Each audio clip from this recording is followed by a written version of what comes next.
ठाणे शहरात दैनिक पुढारी आणि कस्तुरी क्लबनं आता महिलांसाठी भव्य बाईक रॅलीचं आयोजन केलंय आणि विविध ग्रुपच्या महिलांनी बाईक रॅलीमध्ये सहभाग घेतलाय। आत्मविश्वास, आत्मनिर्भर, आत्मसन्मानाची ही रॅली आहे। पुढारी आणि कस्तुरी क्लबनं महिलांचं सक्षमीकरण हा उद्देश डोळ्यासमोर ठेवून बाईक रॅलीचं आयोजन केलंय। आपण ही ठाण्यामधील दृश्य पाहतोय, ज्या ठिकाणी मोठ्या प्रमाणात महिलांनी या रॅलीत सहभाग घेतल्याचं पाहायला मिळतंय। पारंपरिक पोशाख परिधान करत अनेक महिला या ठिकाणी जमलेल्या आहेत।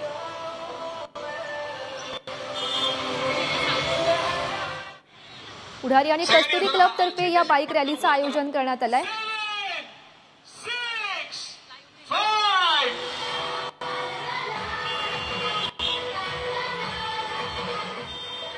तर आपण पाहू शकतो अनेक कलाकार सुद्धा या बाईक रॅलीत सहभागी झाल्याचं पाहायला मिळतंय आणि महिला सक्षमीकरणाचा उद्देश ठेवून ही महिलांची बाईक रॅली काढण्यात आली आहे।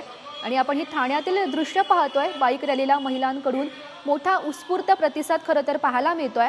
पुढारी आणि कस्तुरी क्लब तर्फे या बाईक रॅलीचं आयोजन करण्यात आलंय। सगळ्यांनी जरा झेंड्याशी पटकन वर करा। 7 6 4 सगळ्यांनी जरा झेंड्याशी पटकन वर करा। तर अनेक कलाकार सुद्धा आपल्याला दिसतात जे या बाईक रॅलीत सहभागी झालेले आहेत। तर आपण ही सध्या 3 दृश्य पाहतोय, ठाणे, पुणे आणि कोल्हापूर मधून, ज्या ठिकाणी बाईक रॅलीला सुरुवात झालेली आहे। मोठा उत्साह खरं तर पाहायला मिळतोय। पुढारी आणि कस्तुरी क्लब तर्फे या बाईक रॅलीचं आयोजन करण्यात आलंय। ठाणेमध्ये, पुणेमध्ये आणि कोल्हापूरमध्ये ही बाईक रॅली सध्या सुरू आहे। मोठ्या प्रमाणात खरं तर महिलांचा सहभाग यामध्ये दिसतोय। पारंपरिक वेशभूषा परिधान करून अनेक महिला यात सहभागी झाल्याचं सुद्धा पाहायला मिळतंय। मोठ्या प्रमाणात एक प्रकारे गर्दी या रॅलीत आपल्याला पाहायला मिळते। तर या संदर्भात माहिती देत आहेत आमच्या प्रतिनिधी शिल्पा सध्या आपल्या सोबत आहेत। शिल्पा, आपण पाहतोय की ठाण्यामध्ये सध्या बाईक रॅलीला सुरुवात झालेली आहे। काय नेमकं वातावरण आहे, कशा प्रकारे प्रतिसाद मिळतोय?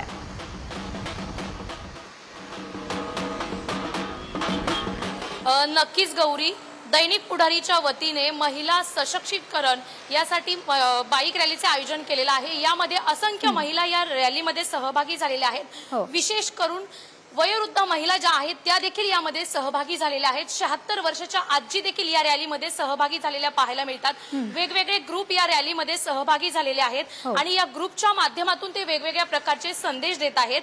सध्या नोकरी करणारी महिला आहे, तिने कसं राहिलं पाहिजे आणि स्वतःचं कुटुंब सांभाळून या रॅलीमध्ये सहभागी होत असताना नोकरी देखील कशी केली पाहिजे हा देखील संदेश दिलाय। पाणी वाचवा हा देखील या रॅलीमध्ये संदेश देण्यात आलेला आहे। असे वेगवेगळ्या प्रकारचे संदेश या रॅलीतून देण्यात आलेले आहे आणि खास करून या महिलांनी दैनिक पुढारीचा आभार मानलेला आहे की या रॅलीमध्ये सहभागी होऊन आमचा उत्साह अधिक वाढलेला आहे आणि आम्ही वर्षानुवर्ष या रॅलीमध्ये सहभागी होत असल्याचं देखील या महिलांनी सांगितलं आहे। नक्की शिल्पा, धन्यवाद दिलेल्या या माहितीसाठी। तर आपण ठाणे, पुणे आणि कोल्हापूरमधून ही दृश्य पाहतोय। खरं तर मोठ्या प्रमाणात या महिलांनी या रॅलीत सहभाग नोंदवल्याचं पाहायला मिळतंय।